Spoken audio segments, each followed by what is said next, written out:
বৃষ্টির ঠিক পরবর্তী মুহূর্ত। অনেকেই বলে যে কথায় আছে বৃষ্টি আসার আগের মুহূর্তটা পৃথিবীর সবচেয়ে সুন্দরতম মুহূর্ত বা সুন্দরতম দৃশ্য, কিন্তু বৃষ্টির ঠিক পরের মুহূর্তটা আমার কাছে মনে হয় এর চেয়ে বেশি সুন্দর। যেখানে এক ফসলা ঝুম বৃষ্টির পরে ধীরে ধীরে আরও ছোট ছোট ফোঁটা পড়তে থাকে এবং এই যে শীতল পরশ যা মনকে একেবারে ছুঁয়ে যায়, একেবারে শীতল করে দেয়। বৃষ্টি আল্লাহ তাআলার কত বড় যে একটা নিয়ামত। আল্লাহ তাআলা এটা নিজেই বলেছিলেন যে আমি যখন বান্দার উপরে সন্তুষ্ট হই তখন বরকত হিসাবে বৃষ্টি দান করি।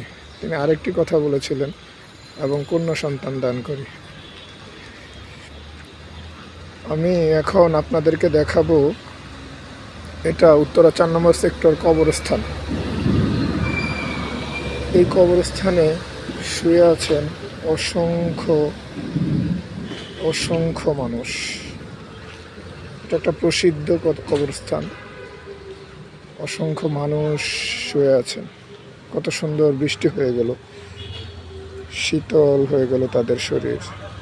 একসময় তারা আমার আপনার মতো দালান কোঠায় ঘুমাতেন, ভালো বাড়িতে, ভালো বিছানায়, কিন্তু এখন তারা কেউই ওই দালান কোঠায় ভালো বিছানায় ঘুমায় না সত্য, কিন্তু তারা হয়তোবা এর চেয়ে অনেক অনেক পরম শান্তি,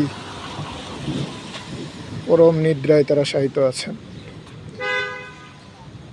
আল্লাহ তাআলা তাদের সবাইকে বেহেশত নসিব করুক। এক সময় আমরা সবাই বিলীন হয়ে যাব এই দুনিয়া থেকে, এবং আমাদের এর পরবর্তী যাত্রা শুরু হবে এই কবরের মধ্য দিয়ে। অন্ততপক্ষে পৃথিবীর নিষ্ঠুরতম দৌড়ঝাঁপ, পৃথিবীর যে কঠিন কষাঘাত, তা থেকে মুক্তি মিলবে একদিন যখন আমি আপনি কবরে চলে যাব। সেদিন হয়তো আমাদের কোনো কম্পিটিশন করা লাগবে না, কোনো কিছু হারানোর ভয় থাকবে না, কোনো কষ্ট হবে না, কোনো এক্সপেকটেশন থাকবে না। অন্তত আমাদের রেসটা থেমে যাবে। আমাদের এই সব যত রকমের, যত পৃথিবীর যত নিষ্ঠুরতম কাজ আছে, সব কিছু আমরা ছেড়ে দিয়ে আমাদের শরীর, মন, প্রাণ সব কিছু সঁপে দিব এই মাটিতে, যে মাটি আমাদেরকে সাদরে গ্রহণ করে নেবে আজীবনের জন্য। আর এই যাত্রা অনন্তকালের যাত্রা, যে যাত্রার কোনো শেষ নেই। ধন্যবাদ সবাইকে।